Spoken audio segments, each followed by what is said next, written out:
Patuloy ang pagsusumikap ng Police Community Affairs and Development Group sa ilalim ng pamumuno ni Police Brigadier General Marvin Joe Saro, Director PKG, sa isinagawang repacking ng relief goods bilang tugon sa mga komunidad na matinding naapektuhan ng sunod-sunod na pag-ulan at pagbaha sa iba't ibang panig ng bansa.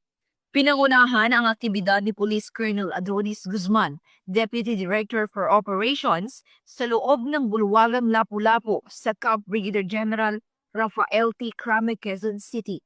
Layon ng nasabing inisyatibo na matiyak ang maagap na paghatid ng tulong sa mga nangangailangang mamamayan.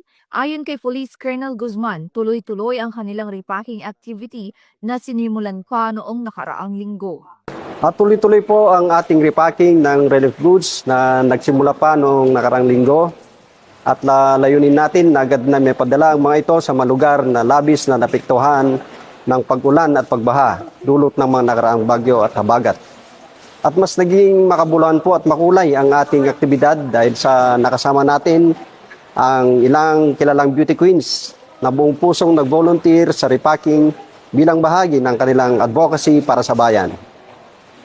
Narito po si Doc Risa Dormiendo, ang Mrs. Philippines International Face of Beauty 2019, Ms. Hussein Luis Alba Lopez, Miss Asia Pacific All Nations 2022 and Women 2023, Ms. Roxanne Velasco, ang former Miss Metro Manila and Nobel Queen 2024, si Miss Ricky Abuel de la Peña, ang Miss Universe Philippines Lukban 2024, and Erda Ambassador. At narito po si Miss Jehaine Hernandez, ang former Miss Teen International and GMA Sparkle Artist. Target na unang bigyan ng ayuda ang mga rehiyong matinding naapektuhan ng baha gaya ng NCR, Region 1 at Cordillera Administrative Region. Isusunod din ang iba pang lugar na kasalukuyang tinutukoy ng mga local units bilang nangangailangan ng agarang tulong. Ang mga nire-repack nating goods ay mula sa donasyon ng iba't ibang stakeholders. Kabilang na rin po dito ang nalikom sa isinagawang Boxing for a Cause ng ating Chief Philippine National Police itong nakaraang linggo. At iba pang inisyatibo ng PNP katuwang ang mga partner organizations natin.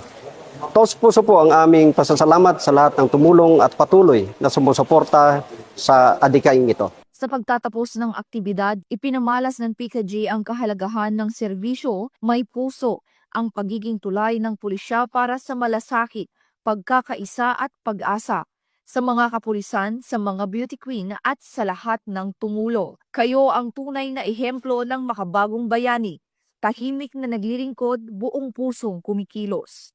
At sa gitna ng bawat bagyo, baha at hamon, patuloy ang pag-agos ng malasakit ng kapulisan para sa bayan, para sa mamamayan.